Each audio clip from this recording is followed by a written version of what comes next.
Hope all you swabbies are still awake. Late Night Mega here, and we're back with 31st place, which, as we saw at the end of the last video, looks like it could be a box of nightmares. It's by Spin Attack's Short-Tempered Circuit, with an average score of 64.25. Parmesan is the only one that really didn't like this one compared to the other judges, in a strange twist. Oh, it's Voltman. We have Mega Man 5 Game Boy music. I want to say Saturn or Uranus. I don't know, some of the Mega Man 5 Game Boy tunes just kind of blend together for me.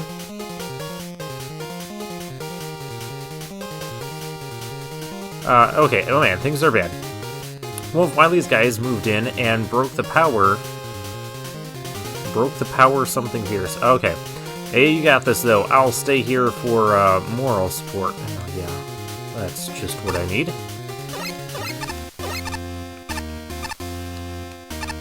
So we're at some sort of, like, power plant, like...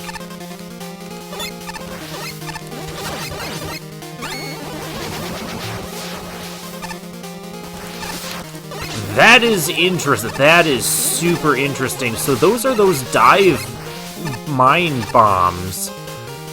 And they've turned them into lights. And when they all go off, the room will go dark. That is very cool, very clever, very creative. I approve. I don't approve of what's about to be happening. And there goes our lights. Oh, wait. I can't. I need you to go off. Thank you.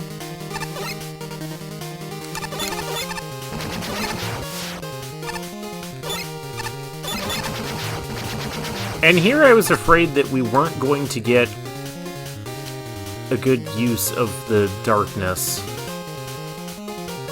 Now, why is it that there's like these weird dark blocks on the top of the... It's weird. Is that where darkness is pouring out of? I don't know. And the enemies so far have not been oppressive. They haven't been super challenging either. But they haven't been oppressive.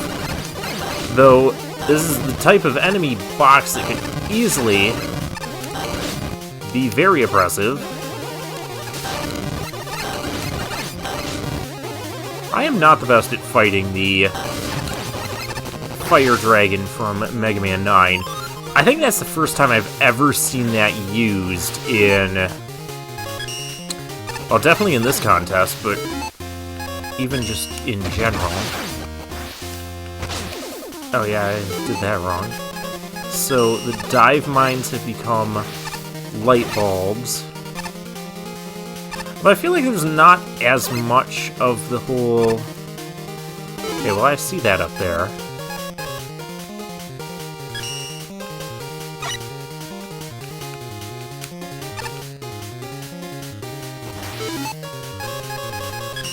Deal with the monkey. Do you want to... Yeah, you want to function properly. Okay. Easy! And we drop back down to a safe spot. Nice design. Darkness also gives you permission to kind of use some of these as well. Yeah, we haven't really been in the dark much. Or had to navigate through the dark much. That's, Okay, that was annoying. Alright, how far back does that put us? It puts us back to here, where this setup is fairly obnoxious. I don't like your chances of doing that Buster only.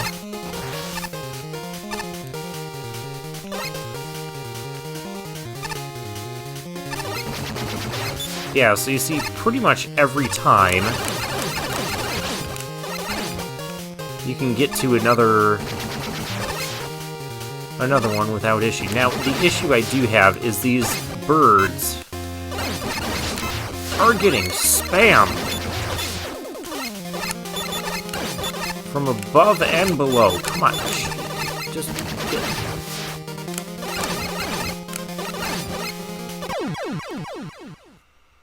Really, Megman? We can't make that jump? I was trying to do this legit and see what this looks like. Yeah. I think... that's a little much. I'm not a fan of that spot. Okay, we're gonna need... honestly, that jump... that jump is just a little bit too tight.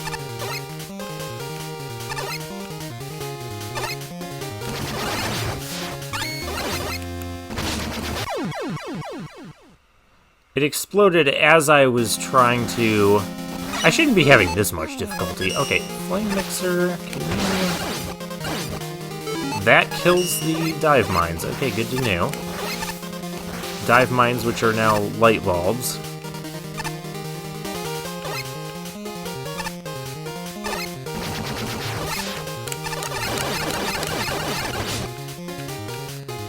So yeah, while there is a darkness gimmick, I kind of feel like there's not much of a darkness gimmick. I think I was complimenting the stage earlier for not having these birds being oppressive.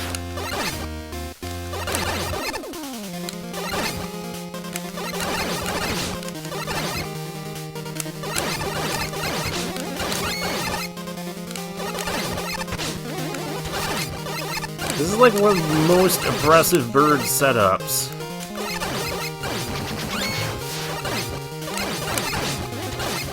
You should not have two of these things going at once. Okay, let's just... okay. We got there. Of course, I was just dying right at the end. And now I have to deal with Sparkman in the dark. Not in the dark. Never mind. Oh yeah, Sparkman is weak to his own. I mean, it does make sense for Sparkman to be attacking the power plant. I do like the lights going off somewhat, incorporating the darkness gimmick. But overall, I think it was really cool with the dive mines being light. The issue I had with this stage was that the darkness itself was not really that prevalent, because there was always lights for it. Interesting, we have 3 different stages that have used the darkness in this tier, and they all have done it differently or have different issues accompanying it. This stage was okay. I didn't like that last stretch, though, with the double birds. That just got a bit too oppressive. While you nailed the aesthetics, the rest of the stage is kinda annoying. So much falling off of platforms to your inevitable death. Only in the last part. Oh, that's right, these judges are not the most competent Mega Man players. You have to make tight jumps with mines that don't like to cooperate. Never-ending spawning Pippies. And things falling from the sky. The never-ending spawning Pippies is only a problem when you've got 2 of them spawning at once. It just wasn't fun to play in the end. The quick man lighting also didn't really add much to the challenge. Yes, that's like the most accurate thing you've said so far. Well, in this episode. Thankfully, it's shortened to the point. The Plantman platforms are okay other than the previously mentioned too much happening at once. Plantman platforms were not an issue with that. Also, you can make the mines non-random, which would have helped the tight spots so much. What? Instead of just jumping and hoping they go off. Oh. You mean making them non-random as to when they go off. Okay. Using the consistent ones would have made this so much better. I was thinking non-random as in they're placed randomly in the stage, and they're random upon each death you take. And I'm like, that wasn't the case. That's why I was so confused there. Apparently, I need some improvements as well. Anyways, and the cool things you tried could have actually been fun in the end. I don't like writing these negative reviews, but I guess I was just a bit short-tempered when I played this.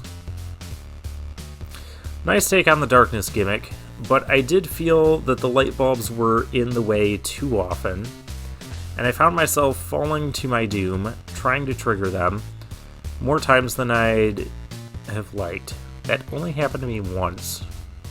And because I thought I was not triggering it, but was just going to go under it. But hey, overall, it was fun, and not too frustrating that it made me dislike it. You did well.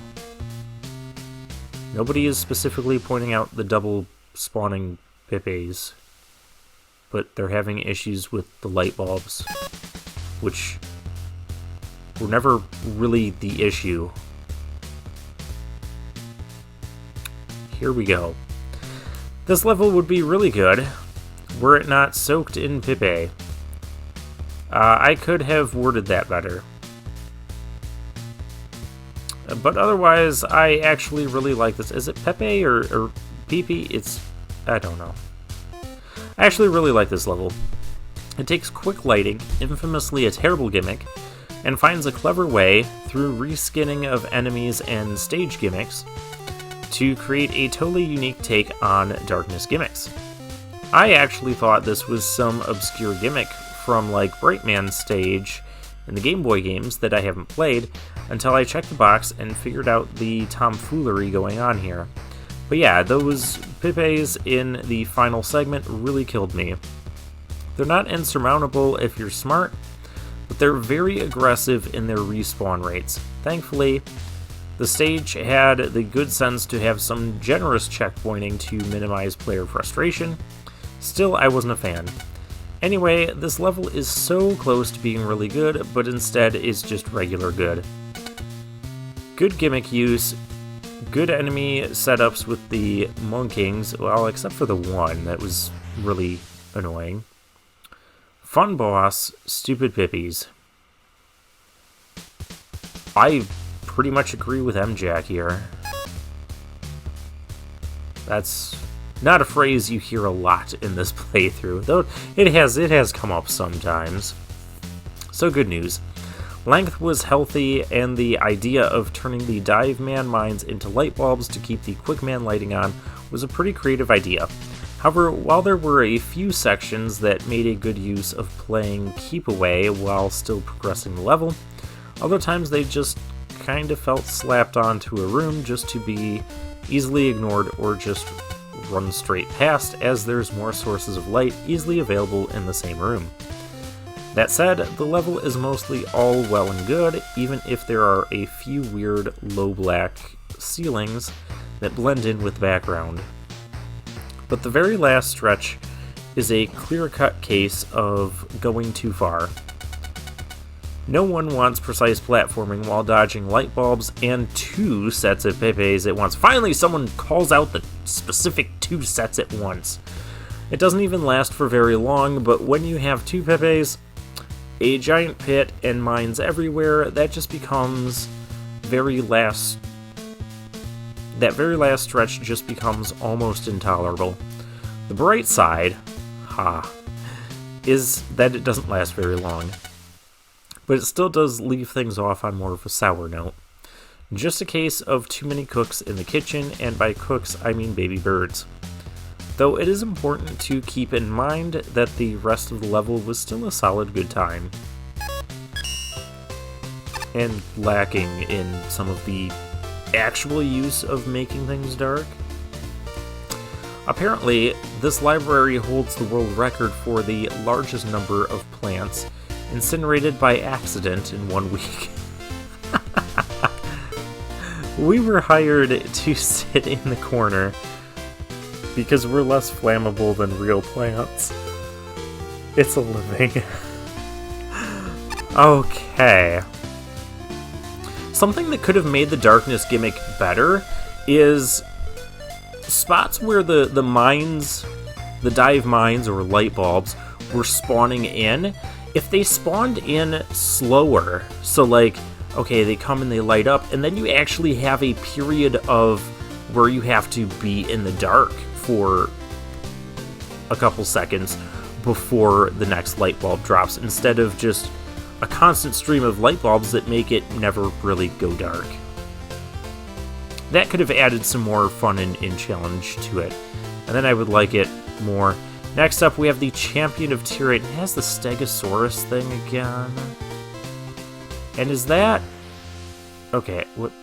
That's the Dust Crusher. Is that the Flame... Please do not tell me that's Flame Wolf from Mega Man 11. It looks like it is. It's wavy. Oh dear. Well, I guess for now, I'll take my leave.